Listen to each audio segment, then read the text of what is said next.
Good morning बच्चों। आज मैं हिंदी में आप लोगों को शिरोरेखा का प्रयोग के विषय में बताऊंगी। शिरोरेखा का प्रयोग कैसे करते हैं। इससे पहले मैं आपको ये बता दूं कि शिरोरेखा किसे कहते हैं, ये क्या है। तो जब हम कोई भी शब्द लिखते हैं और ऊपर में लाइन खींचते हैं, उसे ही हम लोग शिरोरेखा कहते हैं।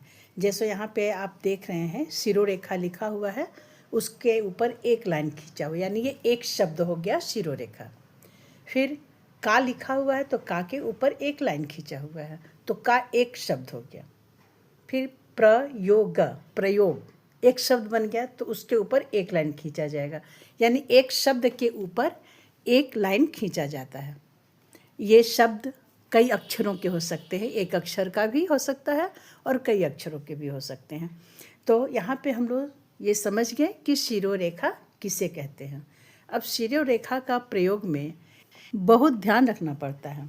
यदि हम शिरोरेखा का प्रयोग सही ढंग से नहीं करेंगे तो उसका अर्थ ही एकदम बदल जाता है। जैसे मैं एक उदाहरण के तौर पर आपको बता रही हूँ। एक बार मैंने बच्चों से कहा कि प्राचीन समय में महिलाओं की स्थिति पर 5 वाक्य लिखो। बहुत सारे बच्चों ने अलग अलग तरह के वाक्य लिखे। एक बच्चा ने ऐसा वाक्य लिखा जिसे पढ़कर मैं समझ ही नहीं पा रही थी कि वो कहना क्या चाह रहा है। उसने लिखा था, पुराने समय में महिलाओं को बंदर खा जाता था। उसका यह वाक्य पढ़कर मैं समझ ही नहीं पा रही थी कि वो बच्चा कहना क्या चाह रहा है।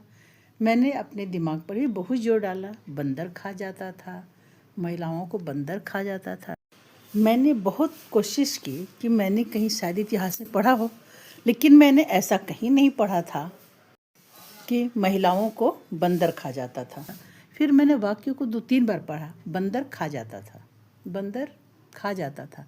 पढ़ते पढ़ते मुझे समझ में आया कि वो लिखना चाह रहा था कि पुराने समय में महिलाओं को बंद रखा जाता था। लेकिन बच्चों, आपने देखा ना, एक शिरोरेखा का प्रयोग का अंतर नहीं समझने के कारण वाक्य का अर्थ एकदम बदल गया। तो हमेशा ध्यान रखें कि शब्द के ऊपर जब शिरोरेखा आप लगाते हैं तो सही अक्षरों को जोड़कर कौन सा शब्द बन रहा है, सही शब्द बनाते हुए ही शिरोरेखा का प्रयोग करें।